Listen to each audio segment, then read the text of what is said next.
From Saturday Night Live to This Is Spinal Tap to more than 3 decades as David Letterman's right-hand man, Paul Shaffer, had one of the most impressive runs in music and TV history. And next month, Shaffer and the equally legendary songwriter Jeff Barry will join forces in Studio City for Do-A-Ditties for Doggies, a night of hit songs, stories, and sing-alongs, all for a good cause, the LA-based nonprofit Pup Culture Rescue. Paul Shaffer and his daughter Victoria Shaffer, who runs Pup Culture Rescue, joins us now along with several furry friends, and they're just precious. Oh my God. You're adorable too, Paul. Hi, thank you, Marla. I feel the same way about you, but how about this dog? Yeah. This is Chamomile. Yes. Right? Who else do we got here? And Victoria's? We have Yarrow, Dandelion, and I have Nettle. And this is their mom, Marigold, and they are available for adoption. Well, tell us about Pup Culture. Yes, it is a non-profit. We are foster-based here in Los Angeles, so we run literally off of foster homes. We can't place or we can't rescue a dog until we have a foster home lined up. So we're very dependent on foster homes and then donations, which is why we're doing this event. Yeah, and we think of do-a-ditty-ditty, right? And that's one of the songs that this guy, Jeff Barry, wrote. He's a classic songwriter from the 60s. Besides Do-A-Ditty, he wrote Do-Ron-Ron. He had a hang-up with syllables, I think, but my baby does a hanky-panky, and your producer's favorite, Be My Baby. Oh, that's my favorite, too. Well, me, too. Maybe we can send that one out to you. Please. Anyway, so I'm going to be interviewing and hearing about the stories behind these songs. He sings them. His first hit was Tell Laura I Love Her. He's going to sing that, and all the money goes to Pup Culture, and it's September 13th at the Write-Off Room right here in Studio City on Ventura. Well, Dad, what do you think of everything that your daughter does? So proud of her. She has given up her whole life and devoted it to these puppies. She works 24/7. Dogs are rescued at all hours of the night. I was with her once 11 p.m. We're just about to turn in, and a call, no, we've rescued a dog, we're bringing you right over. Yeah. Because if no one else will take it, you know, the buck stops with her.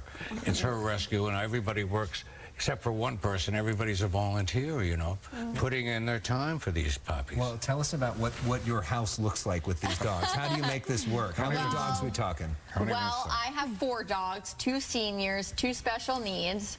We have these guys, we have Mom, we have another foster. Dogs are in and out. We have a revolving door of dogs, quite literally. Fosters coming to pick up their dogs, rescuers coming, dropping off dogs. It's constant. We basically are a pet store with every dog supply you could need, and then the dogs just go out with all the necessities to their foster home. No kennels. I think that's kind of key. You know, it's just in and out of her own house. But she doesn't stick them away in a kennel or anything like that. When you do events like this, does it make it more special to be using your talents as a musician? It's fantastic.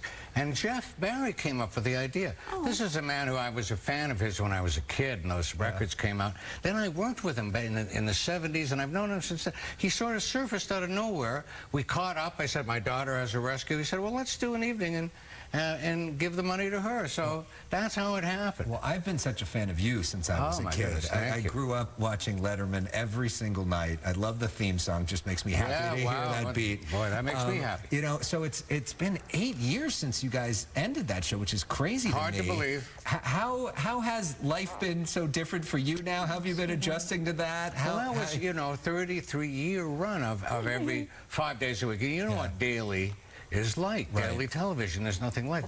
You can't help but get a little bit up for the show, nervous, you know, and it's 5 of them in a week. You kind of never come down because there's another one. Right. Terribly exciting, though, and what a privilege to do it. And it took me a little while to get over that, you know, and come back to real life. But this is, you know. No beard for you. I had my strike beard. Yeah.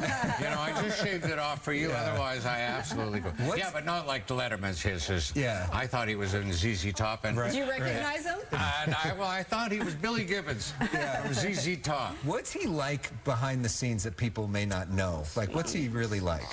Big heart. Yeah.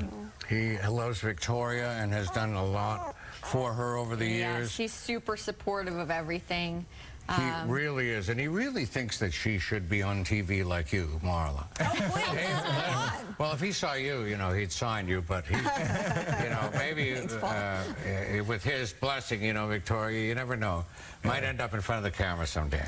Well, you're going to stick around and you're going to play some music for us, I'll right? play some Jeff Barry hits, yeah. Yeah, and Victoria, you have a book too. I do, yeah. Pup culture, stories, tips, and the importance of adopting a dog, all about what we do here with Dog Rescue. And how she got into it, it's terrific. There it is. She wrote it all by herself. Oh, that's not the book. This is the promotion for your event next month, September the 13th. That's right.